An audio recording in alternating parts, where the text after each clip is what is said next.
ეს იყო თითქმის 6 საათიანი სხდომა. ძალიან ცივილიზებულ გარემოში მიმდინარეობდა. გამოთქვით ჩვენი აზრები, მოსაზრებები სხვადასხვა საკითხებთან დაკავშირებით.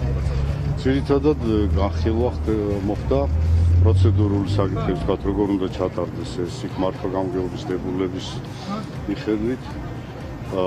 ესეთი ძალიან პრაქტიკული ხარე, ვთქვათ, შეიქმნა საარჩევნო კომისია, სამანდატო როგორც თანახმად სამხედრო.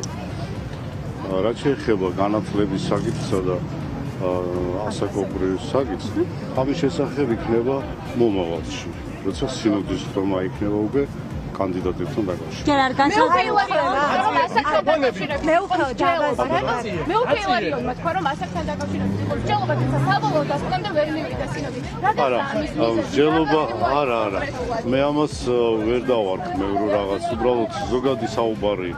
ეს არ ითვლება, არ ჩაითვალა როგორც სინოდის განსახილველი საკითხი. მაგალითად იყო უკვე, ხო, აი თქვით რომ 70 წელს, 72 წლის, 75 წლის მღვდელმთავარს უნდა მიეცეთ, აი ამ დონეზე იყო საუბარი თუ პოზიცია ზოგადად როგორც არის. დიახ, ესეთი აზრის გამოცვლა იყო.